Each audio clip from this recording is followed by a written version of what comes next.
welcome in Michigan. Gets the victory 72-70 over Northwestern. Woo! All right, I'm Dennis Fithian, joined by Jim Scarcelli. Scar, this one, man, Michigan escapes with the win.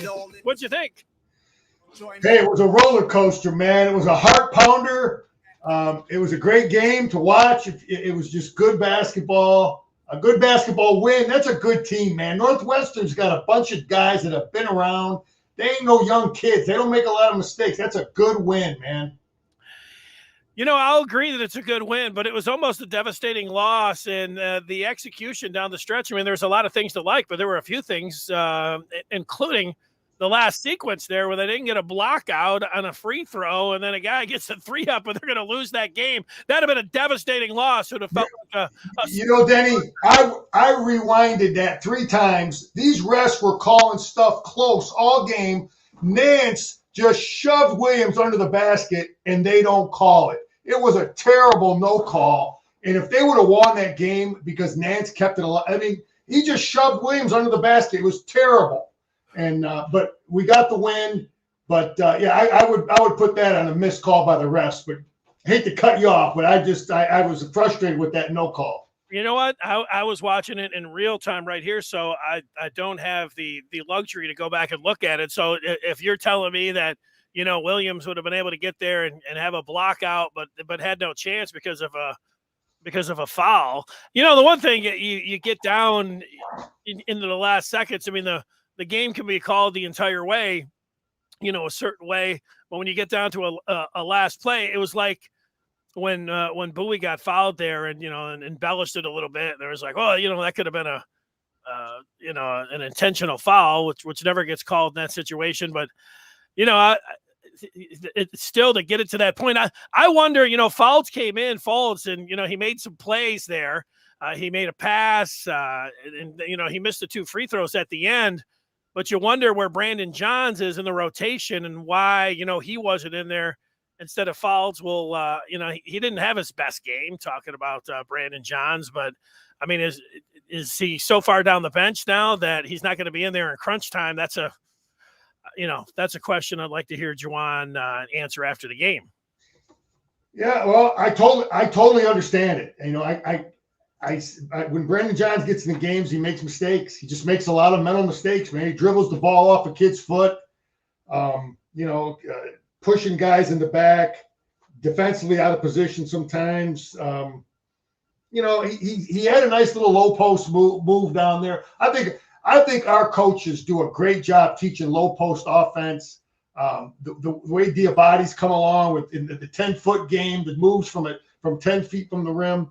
But, you know, I totally understand why Johns isn't in the game, because I think he makes a lot of mental mistakes.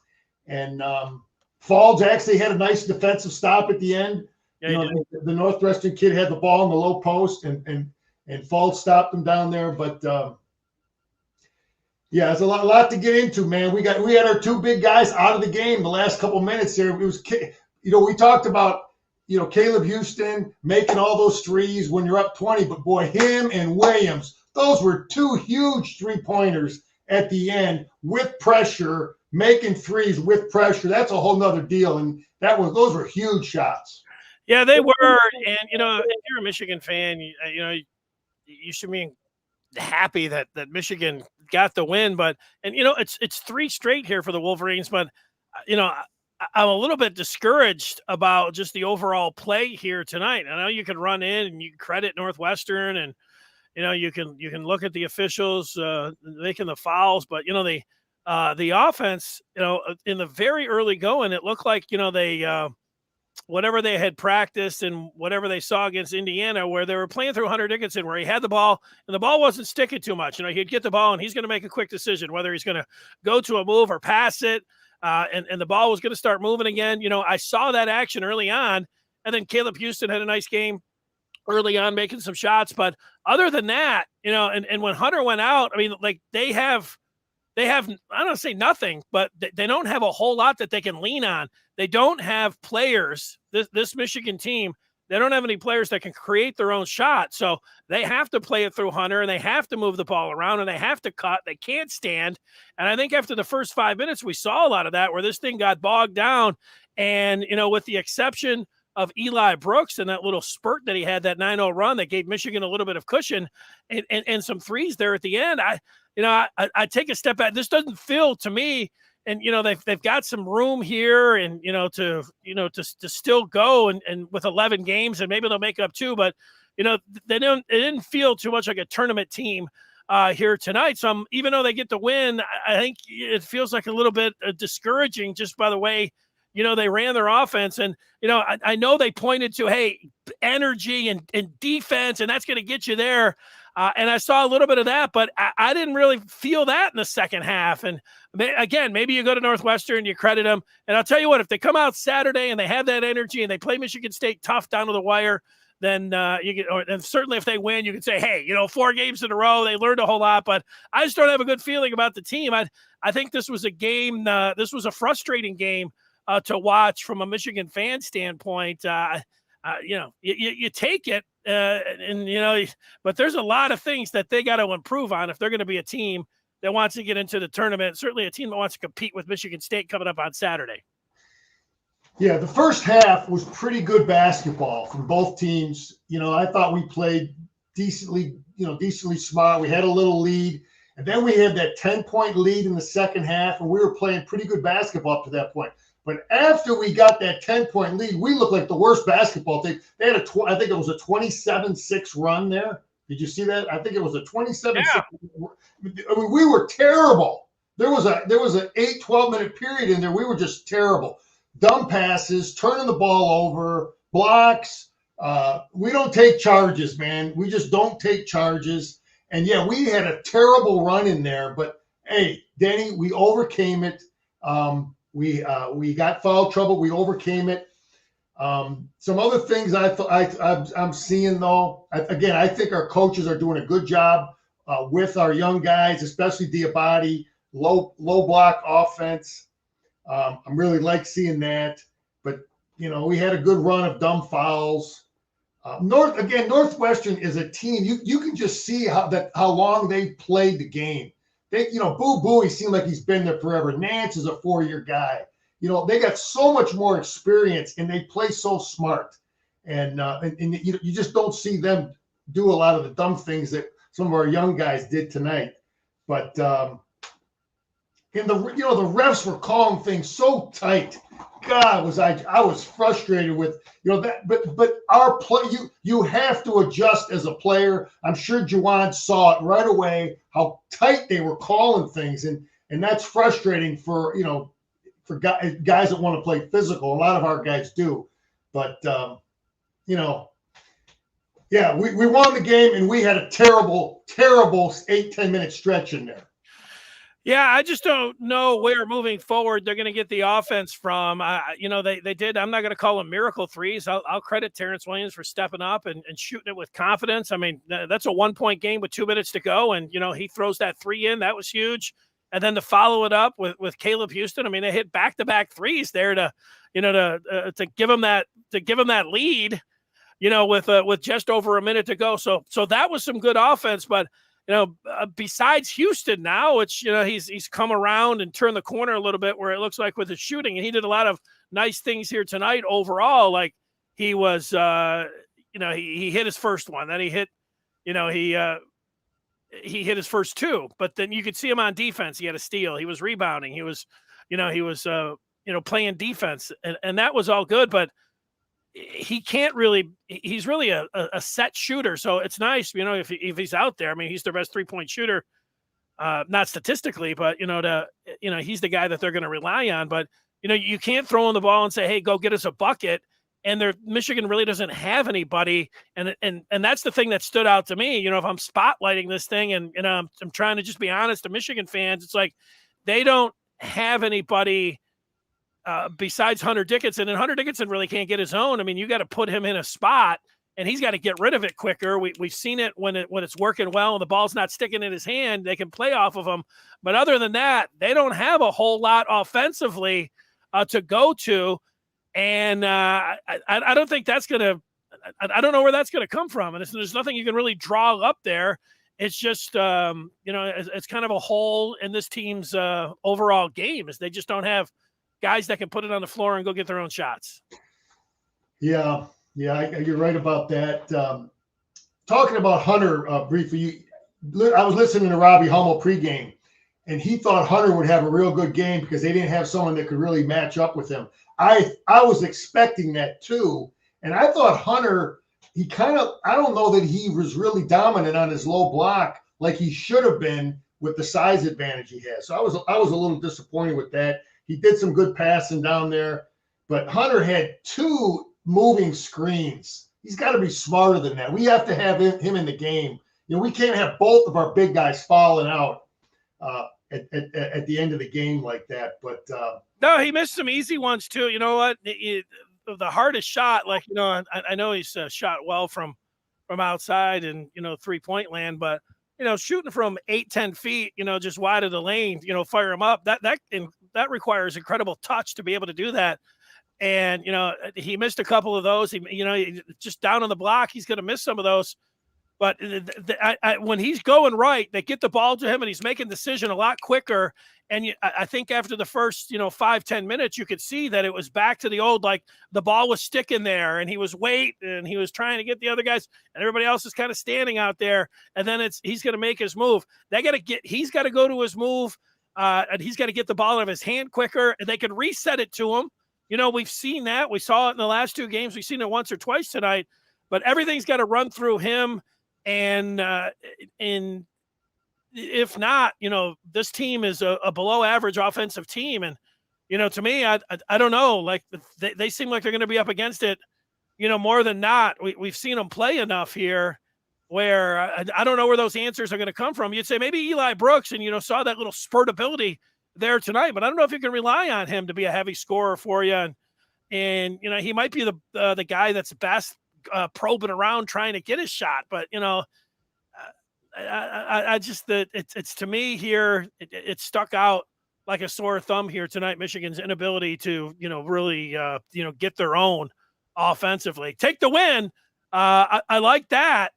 And, I like where Caleb Houston, he's come around here, but, these little quizzes, now they got a test coming up on Saturday, and we'll see. Maybe they'll be able to learn from it. Maybe they'll show like, hey, here's where our offense is coming from. Here's what we got going, and we're going to show you against a team on the road. Let's see that Saturday afternoon.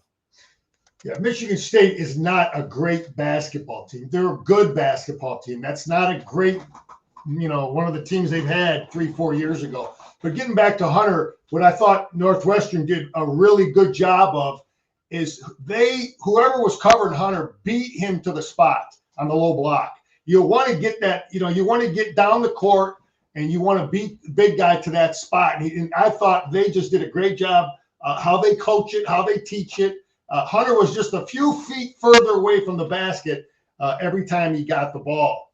But, Buffkin got in there, played a little bit. Frankie Collins Frankie Collins is good on defense. He makes things happen on defense. And he obviously, we all know he can finish at the hole. He's got to get better shooting the ball, but he does some good things on defense. And, Danny, you talk about Brooks. I think Brooks is still the guy that everybody they never leave Brooks. They'll leave those other guys. They're not leaving him. That's why it's so hard for him to get shots. But I don't know. I'm pretty confident with where we are offensively. I don't know that there are guys that can create and take people to the hole on their own, but I think Brooks is a confident shooter. Houston is now a confident shooter. I think and I think Jones is a confident shooter. And we forgot to mention him. Jones made the big shot when we were down 6, then Terrence Williams made it, and then Caleb Houston made it. So there were three guys in a row that made 3 big threes within that last 2 minutes there. Yeah, and Devontae Jones stepped up from the free throw line too. That's a good point, and he has come along, and he is something on the positive side. So that's a good one. Yeah, I just look at it where if they don't have Hunter Dickinson going and he doesn't have his game in the low post and, he's not, jumping out and moving the ball and the ball's not sticking in his hands and then the other guys are shooting, then, this team, to me, they look like they really struggle to score, and that could be an issue here in the second half of the season. But the times, like, when you look back, you just say, hey, who cares? This is a W. But it's a little foreboding to me. But we don't have to wait very long, because Saturday, let's see, if they're able to go over there and stand up. You said Michigan State's not a great team. Well, they're at the top of the Big Ten, and they've been a class of the conferences, for a long time. And it's a rivalry game, and it's a huge measuring stick. And so we'll see all of these guys, if they're able to go up there and play their best game, and they're able to stand toe to toe with Michigan State. We'll see. Yeah, I mean, they got beat by that same Northwestern team at home. They just got beat by Illinois without Kofi and without their top guard. So, I just, look, they're a good team. Tom Izzo's a great coach, man. Another thing that I want to talk about is Northwestern's offensive scheme is it tough to defend. It's kind of like the old Princeton stuff. They just give you so many problems. They spread the floor. They do a great job with back cuts, and just really hard to defend. I want to give them credit. And I think our defense was actually pretty darn good today, against a team that's got a lot of guys that can score. What would they get at the end? What was the final? 60 what? 72-70. What, you're looking for the final score? You're looking for the 72-70 was the final. What was the final score? Yeah, 72-70. Okay, so I thought we did a pretty good job defensively against a team that has a lot of guys that can score, and I think their scheme offensively is really difficult to defend, with so many different things that they can do, and again, so many guys that can put the ball in the hole. Nance and Bowie, those guys have been around. So I would say our defense could probably be the thing you could say saved us. When we went through that, as you talk about all the mistakes we made offensively. Yeah, I just looking down the stretch and some of the things, Fouls did come in and, made the nice play, and was there, to make some passes there too. And, they have won 3 in a row, and, now they get to go on the road and, play Michigan State and really see where they're at. So, yeah, go ahead. Anything else jump out to you here tonight? No, I just think I really like Diabate getting better. I see him getting better. I think he's a great low block defender. Coaches have done a great job with him. He's a good player, man. We're a team getting better. We had a terrible little stretch in there tonight, and other than that, we played pretty decent basketball. I'm confident going into East Lansing. The team has got to be real confident, man. 3-0. Guys are making shots. We've got some good depth. I feel pretty good about it going into East Lansing. Well, good. I don't have that same confidence after watching them tonight, struggling to get their own shot, and the way Hunter went about it. They escaped with this win. I didn't like really the execution there late. I credit them for hitting some big threes and making some free throws there, and I credit them the most walking away, getting the W, because that is the most important thing, and that will give you. Sometimes you play well and you walk out and, you get a loss. And you say, hey, there's some things to take here. You'd much rather have it this way, where you're thinking, okay, there's some things that are correctable here that you can work on, for Saturday. So I'm glad you feel that way. That's what it's all about, Scar, watching these games and getting people's feelings on, what's happening and how they feel. Go ahead. We're not going to throw I know at the end, Caleb Houston passed the ball. It went off of Jones's hand. And so many times we did that. And I know exactly what you're talking about. We could count, there was so many dumb turnovers. And, we just got to play smarter like we did at the end and how we played in the first half. Because missing shots is one thing, but the dumb turnovers is what really, really bugs the hell out of you. Because that's just mental. Yeah, I mean, there's some things when you're playing good team basketball and you see them sharing and playing hard on defense and hitting the glass, and you feel like, okay, you got something. Tonight it was more, and maybe to your point there, the way Northwestern plays, and they don't turn it over a whole lot, although they did in the early going. They didn't end up with a whole bunch, but maybe that style threw Michigan off a little bit, but they get the W, and it is 3 in a row, and you take that as they move ahead towards Saturday. Yes, I'm a confident Michigan man, and our team has got to be feeling good and confident. And Jawan's got to like it as a coach. You know, you did some things that weren't great, and you still won. So I gotta believe they're feeling good. They know they got to fight like heck. They got to play smart to win. If there's anything that game proves tonight to Michigan, it's look, we're a good team, but we can't screw around, man. We cannot play dumb. We're not going to beat anybody if we play dumb. But if we play smart, make shots, play great defense, secure the ball, we're going to have a chance. Yeah, and it showed me, I think, when they look at the tape, you just look at, I'm going to say wild swings, but, Michigan was up by as many as 6 in the first half. They led it by 3, but, then they get up by 11, and then they fall down by 7. I mean, the huge swings in these games, and, so they feel pretty good when they got it going, but those other times in that huge drought, when they take a look at it, some of those turnovers are like, whoa, they can't play like this. They're just looking for some more consistency. And so if they could get better at those things, these 11 games and maybe the 2 makeup games, and they win some of these big games, like this one Saturday, that would be a signature win for this team.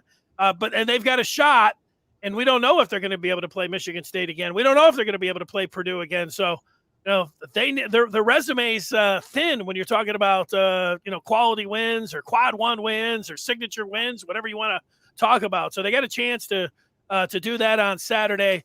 And, they certainly got to go out there and we'll see what kind of fight that they have when they're playing in this rivalry game. I'm a confident guy, man. Things are good. And we'll go get them in East Lansing Saturday. All right, Scar, we're going to talk to you tomorrow. I'll be ready to roll. Talk Michigan football. All right, the final from Chrysler, 72-70. Michigan gets the victory, and with that, they move to 10-7 on the season. Remember, you want to be 4 games above 500, and they move above 500 in the conference at 4-3. 72-70. That's the final for Jim Scarcelli. I'm Dennis Fithian. We'll talk with you tomorrow afternoon live right here on the Maize and Blue